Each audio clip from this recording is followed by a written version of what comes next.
काम, जिम्मेवारी र दैनिकीबाट केही समय टाढा भएर परिवारसँग बिताएको यो पल साँच्चै विशेष लाग्यो। आज हामी परिवारसँग गौथली चलचित्र हेर्न निस्क्यौँ। कहिलेकाहीँ यस्तै साना पलहरूले नै जीवनमा सुन्दर बनाइदिन्छ। गौथली केवल एउटा चलचित्र होइन, नेपाली समाजका धेरै महिलाहरूको यथार्थ कथा हो। विवाहपछि पनि महिलाको सपना, पढाइ र आफ्नो पहिचानलाई कसरी समाजले हेर्छ भन्ने कुरा चलचित्रले निकै संवेदनशील रूपमा प्रस्तुत गरेको छ। यो चलचित्र हेर्दा मैले आफ्नो जीवनलाई पनि सम्झेँ। हाम्रो समाजमा धेरै महिलाहरूले विवाह र बच्चापछि पनि आफ्नो पढाइ र करियर छोड्न बाध्य हुन्छन्। तर म आफूलाई यो कुरामा चाहिँ एकदमै भाग्यमानी ठान्छु, किनकि विवाहपछि मेरो परिवार र श्रीमानको साथ र विश्वासले नै मैले आफ्नो पढाइलाई पुरा गर्न सकेँ र बच्चाहरूलाई पनि पढाइ सँगसँगै लैजान सकेँ।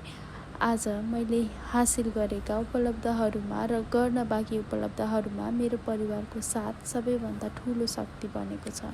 छोरी मान्छे आफ्नो जन्मघर छोडेर नयाँ घरमा धेरै सपना, विश्वास र अपेक्षा लिएर आउँछ।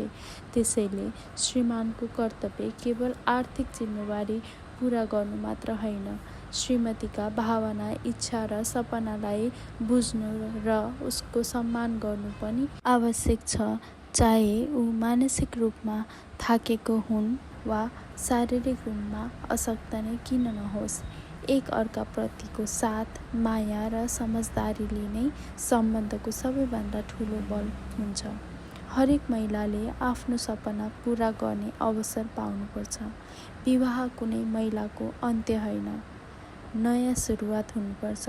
यदि परिवारले साथ दियो भने महिलाले घर र आफ्नो भविष्य दुवैलाई सुन्दर ढङ्गले अघि बढाउन सक्छिन्। गौथलीले मलाई यही सन्देश दियो, महिलाहरूलाई रोक्न होइन, उड्न पखेटा दिनुपर्छ। समाज परिवर्तन तब हुन्छ जब परिवारले महिलाको सपना बुझ्छन्, सम्मान गर्छन् र साथ दिन्छन्। गौथली चलचित्र एकपटक सम्पूर्ण नेपालीहरूले हेर्ने पर्ने कथा। धन्यवाद। Thanks for watching.